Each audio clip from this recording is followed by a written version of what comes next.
There's a version of you that never sleeps in, never skips training, never wastes time. There's a version of you who never fails. It is waiting for you. Genuinely ask yourself a question, you at home. If you had done those things for the last 2 years, you never skipped a training, you never wasted time, you never scrolled TikTok, you never sat aimlessly on the internet typing in garbage, never played video games, you never wasted time. You never skipped training, you were training every single day. You never slept in, you were never lazy. There's this version of you. Imagine the person you would be. Genuinely imagine what you would look like. Imagine where you would live. Imagine the car you would drive. Imagine how much your woman would respect you. Imagine the love you would see in her eyes when she looks at you with adoration like a king. Imagine your existence. That person is waiting for you, and the only thing that's stopping you from being that person is your monumental laziness. You can have it. The universe is very giving. It will give you anything you work for. I've never seen somebody try for something with all of their might and not get it. The only people who do not have the things they want are the people who do not try for them. I've never seen a person wake up and say, my only dedication in life is to solve a Rubik's Cube and fail. You are not stupid. You are not incompetent. You are lazy and arrogant. It's extremely important you understand that that person is waiting for you, and you are declining that version of yourself. In the multiverse, in the many different versions of the universe that exist, there is a version of you that does those exact things, and he is a greater person than you can even fathom. You can transform yourself into that guy. You can be a top G. That's exactly what I did. I knew who I was going to have to end up being before I became that person. My brother and I are not from rich families. We are not from advantaged beginnings, but I knew I had to be a big, strong, fighting billionaire. That's what I knew I had to be. Discipline is the key to success. If you cannot force yourself to do something you don't want to do, how are you ever going to put yourself through the suffering required for greatness? If you cannot force yourself to train when you do not want to train, if you cannot force yourself to work when you don't want to work, if you can't force yourself to not log into Pornhub or force yourself to eat right, how can you possibly ever become a monumentally successful person if you cannot control yourself long enough to do what must be done as opposed to what you feel like doing? The only people who get to live their lives based on how they feel are women and children. Children can cry because they feel like crying, as can a woman. A woman can start an argument because she feels like arguing, as can a child. A man must do what he is supposed to do irregardless of how he feels. That is the key component to masculinity, is discipline. If you do not have the discipline to dedicate yourself to anything, you are going to fail and be crushed by the people who can. If you only go to the gym when you feel like going to the gym, you're never going to be as strong as the people who go to the gym when they don't feel like going to the gym. That is a reality of life. So, I train every single day. I've actually heard from some people saying, you overtrain. And I explained to them, one, I don't believe in rest. I'm not you. I'm not pussy, and I'm not broke like you are, Mr. Fitness Trainer, standing around the gym teaching people for $50 an hour. I don't need to listen to you. Secondly, I don't train because I want to get bigger. I train every day because it is difficult to train every day. It hurts. I don't want to. I wake up and I'm busy. I have other things to do. I don't feel like doing it, so I force myself to do it 7 days a week, 365 days a year, so that I know I'm the kind of person who can do what he doesn't want to do when it needs to be done. I am that man, and it is more of a mental exercise than a physical exercise at this point. How can you ever outcompete me if I can force myself to do the things I don't want to do and you cannot? Discipline is absolutely essential for success, and you need to get very comfortable and very used to the idea of understanding that on your path to greatness, there are going to be long periods of time where you hate what you are doing, where you are dissatisfied with the actions you must undertake, where you are tired, where you are stressed. That is why it is difficult. That is why most people won't make it. If the path was easy, everybody would walk it and it would lead nowhere. 100 people start the path, 99 fall off because it is difficult, and the one person who makes it to the end gets the gold. If all 100 made it to the end and the gold was divided by 100, it wouldn't even be worth anything. The difficulty gives it value. The fact that it is difficult to do is the key component into the fact you want it in the first place. If it wasn't difficult, everyone would have it and you wouldn't want it because no one would respect it. It's supposed to be hard. Life is supposed to be hard. You're supposed to think this is terrible. You're supposed to suffer and smile through the pain regardless. Discipline is the key to success in all realms as a man. And if you lack it, you stand no chance. You can give most people a roadmap to success. You can give them a Ferrari with a full tank of gas, and a lot of people still wouldn't make the destination because they would say the drive is too far away. quitters. They don't have the discipline. You can tell them exactly how to do it. You can give them the mechanism to get there, but they don't have the discipline to complete the drive and end up at the destination. That is the majority of Earth. This is your competition. People who, even if they are told what to do and people tell them exactly how to do it and help them do it, still quit, still fail because they lack discipline. Even me, with my monumental powers, I can't make a quitter successful. It doesn't matter how good I am. It doesn't matter how easily I make it for them to succeed. It doesn't matter how compendious and concise and powerful the real world is. It doesn't matter how much I text them and motivate them, how many emergency meetings I do to try and talk to them and hype them up, how much motivation I give them. It doesn't matter what I do. If they are a quitter, guess what they're going to do? They're going to quit. No matter how simple the map is to read, no matter how fast a Ferrari is, somewhere along the drive, the sun's going to get in their eyes, meh, meh, and they're going to sit there and go, I don't like this, this is hard, and they're going to quit. Quitters are the number one type of people that nobody can help. If you're a quitter, I can't help you, life can't help you, God himself cannot help a quitter. So if you lack discipline, you lack the very basic building block to any type of success which exists on the planet. By every single metric which can be measured with science, you are going to stay a loser and a failure. The key is to keep training. If you train hard every single day, you don't have to worry about a little bit of vitamin C. It's true. If you don't train and you don't smoke, you're still going to be a pussy. Yes. The answer is always hard work. As soon as you are granted life, you are guaranteed death. What you do in between is up to you. You are all conscious. That could end tomorrow, that could end in 100 years. But the time between the beginning of your consciousness and the end of it is completely up to you. Training is never the wrong decision. If you're in jail, you should train. If you are free, you should train. If you are rich, you should train. If you are poor, you should train. If you smoke, you should train. If you don't smoke, you should train. If you drink, you should train. If you don't drink, you should train. You cannot escape that hard work is always the correct decision. There is no time in any scenario when working hard is going to be the wrong answer. You should always try your very best in all things. I will smoke 10 cigars a day and beat the shit out of you because I train harder than you can possibly fathom. Pain is an extremely important part of the equation. Pain is the elixir of success. When people say this bad thing happened to me and I'm suffering, I say good. It is pain which is required. It's one of the elements in the chemical reaction. If a chemical reaction requires 5 particular distinct compounds and you have 4 and you're missing 1, it simply doesn't work. Pain for a man is one of the most important elements in becoming successful. Batman is Batman because they killed his parents. If they did not kill his parents, he would not be Batman. You're supposed to suffer.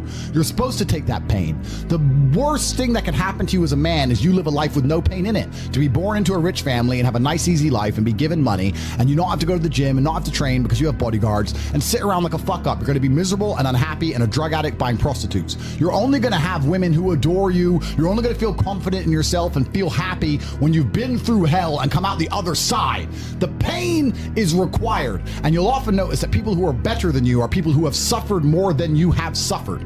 So the person who is waiting for you, he requires your motivation. It also requires huge amounts of pain. So when bad things happen to you, do not sit at home and lament. Do not feel sorry for yourself. Instead, look in the mirror and say, thank you, God, for giving me one of the ingredients that is needed for the chemical concoction that is going to turn me into a superhero. Because pain is an extremely important one. In fact, it's one of the most important ones for a man. Everything is war. All of it. Sitting in the commute without losing your patience is war. Trying to find a way to escape your slave job is war. Keeping your wife happy and your children inspired is war. Training to become stronger than before is war. It is all war, and it cannot be avoided. And I'll tell you why it's war, because war is 2 opposing sides trying to achieve the same goal. 2 opposing sides want the same land or the same influence over X land. And the car you want, the Ferrari, you're not the only person who wants it. The reason it's so expensive is because other people want it. The girl you want, the beautiful woman, Everyone wants her. It is war. It is competition. Everything about life as a man is war. It is conflict because you are competing against the other men who want it the same, which is why discipline is such an important thing, which is why you must take the pain and add it to the concoction to become as formidable as possible. Life is war. This idea that you can go through life as a man and avoid war is probably the biggest mistake that most men make, because it is impossible for you to achieve anything significant without war. Running a business is war. Running a hotel, running a restaurant, running an online company, it's war. Training is war. Life as a man is war. You need to wake up and view it exactly as what it is. Everything I want, other people want. Everything I desire, other men are trying to get. This is a war and I must outcompete them. That is the best possible mental model you can have. Even in jail, it was a war for who could stay most calm, a war who could control their mind the best, a war for who could suffer the least. That is war. I was surrounded by people who lost their minds and I refused. It was a battle and I was successful. Life in and of itself as a man is a never-ending struggle and a never-ending battle. It is the constant of the human condition. Evolution requires pain. While others complain that they do not feel happy enough, I'm happy I'm struggling. I don't want to be happy. I want to be great. This is the beauty of life as a man. Do you understand? I don't care. I'm happy to be struggling. I wanted to fight. You wanted to win. I wanted to fight. That's the difference. You're concerned with winning. I wanted to just fight. And we're fighting. That is the beauty of life as a man, to be great. If you concern yourself only with being happy, you are once again acting like a female or a child. Happiness is fleeting. It doesn't even matter if you're concerned only with the hedonism of happiness. You're going to drink alcohol and go to parties and go to festivals and take drugs. I want to be happy. Who cares? I want to be great. I want to be great all of the time. And let me ask you a question as a man at home, genuinely, truthfully. Would you rather be a loser who's always smiling, a happy loser, or would you rather be a stressed winner? Because I'll tell you something about winners. Most of them are stressed. We are stressed. We're stressed. Putin is stressed. Genghis Khan was stressed when his messenger turned up after a 4-week ride with updates from the battlefront of Iran. I'm sure he was stressed by what he read. Even if it was very good, even if it all looked fantastic, he started to feel stressed. Okay, well now maybe I need to go to Iran. How long is it going to take me to get there? Maybe we need to send more horses. Maybe we need to colonize Iran. He felt stress because the beauty of life as a man is to be great. So you have to sit here and ask yourself, do you want to be a happy loser that's insignificant? Nobody knows you exist. Women don't respect you. Men don't respect you. Nobody cares if you live or die, but you get to smile all the time. Or do you want to be one of the most important people on the planet with a little bit of stress? I am brilliant because I've decided to be brilliant. And if I have to sacrifice happiness to be brilliant, then that's fine. You know what the great thing about it is? You know it's amazing what God gives, how the whole world becomes full circle? If you stop caring about being happy and you start caring instead about being great, guess what you end up being? Great. Along with great. And you know what? Yeah. Happy. You end up happy if you forget about happiness and try to become great. You will never be successful if you're concerned about being happy, so forget about it. I like to consider myself a wise old man, and I'm trying my best to encourage and instigate a revolution amongst the youth where men take absolute self-accountability and they believe in themselves and they take responsibility for absolutely everything. As a man, you are most formidable if everything is your fault. If it rains outside and you get wet, that is still your fault. Can you control the rain? No. Could you have brought an umbrella? Yes. You need to blame yourself for all things, the good and the bad. And by doing this, you take absolute self-accountability, which allows you to build a mental model in which you will find solutions, 1. 2, avoid trouble, because you know that anything bad happens to you is your fault. And 3, be the most fearsome competitor possible, because we're living in a very competitive world nowadays amongst the elites. The people who understand that you're living inside of a fish tank are trying very hard to get out. And you have to make sure that you can outrun some of them if you want to escape. It's an age-old adage. If a bear is chasing a group of people, you do not have to be the fastest one. You just have to be faster than the slowest. The slowest person is going to die. So as long as you're ahead of the majority of people, you stand a very good chance of avoiding slavery. Being a powerful man isn't always about furious anger and instilling fear. As enemies attempt to attack your energy and lower your vibration, understand this: power is untouchable. Power may notice, but it doesn't care. Sometimes power is simply not giving a fuck. Being a powerful man isn't always about furious anger and instilling fear, meaning sometimes it is. You need to retain the capability to instill fear with furious anger. A man who cannot do that is not a man. It is one of the cards you need to have in your deck. However, more often than not, when you're in a true position of power, you will play the alternate card, which I'm describing here as simply not caring. How can you not give a fuck about things? So I'll tell you how. If you're filthy rich and you have a strong network of people around you who you trust, and you have a good family, and you have beautiful children, you have women who love you, and you have beautiful supercars, you live with your best friends in a compound, you have armed guards, and you're proud of yourself, and you're strong, and you train hard every day, and you're monumentally successful, and all of your dreams come true, and if you want something, you can instantly snap it up. You want a Pagani, you want a Bugatti, you want a $25 million apartment, anything you want, you buy. It's very easy to not give a shit about the opinions of people who don't have one fraction of your success. And what these people are trying to do is drag me, I'm using me as an example, but we can also use it for you. When you have true power, they're trying to drag you down. They're not trying to elevate themselves. They're trying to drag you down, which is a very different thing. Because it's amazing how God rewards those who are trying to build and create and elevate, and how it punishes those who are simply trying to destroy and be spiteful and negative. And these people are going to dedicate hours and hours and millions of hours of their life towards a certain cause to try and drag people down who they cannot affect because they're already too powerful and too large. And they're wasting their own human experience, and they're not progressing or advancing themselves in any way. They will stay brokies, and we will stay rich forever. So the lesson here is that you need to get to a position where ignoring people is a move in which you're guaranteed success. You can ignore people completely and they are benefiting you. And that comes from a position of power. And I think a lot of you at home right now, you may not be in our position, but if you're already working hard, you're already going to the gym, you're already training, you make sure that you're getting as much muscles as possible, as much money as possible, you're dedicated, you don't sleep in, you don't waste your time, you don't smoke weed, you don't play video games, you're focused on trying to become fantastic as a person. You can just ignore that girl. That girl who broke your heart or cheated on you, just ignore her. The most powerful move you can make is ignore her. Yeah, you could yell at her. Yeah, you could try and make her scared of you, blah, blah, right? That's not going to work. The powerful move is just to completely ignore her because you're on your ascent. She is likely on her descent. She likely has no intention of improving herself, no intention of becoming richer, no intention of becoming better looking. Time is against her. As she gets older, she's going to lose her looks. You're going to continue your ascent, and she's going to have to watch you for the rest of her life be the man that she could have been with that she's no longer good enough for. The best thing you can do is simply ignore her. That is the powerful move. And it's the same with also men. It's not even a gendered argument. There's men who want to be your friends right now, who wanted to be your friend, and they did something wrong to you.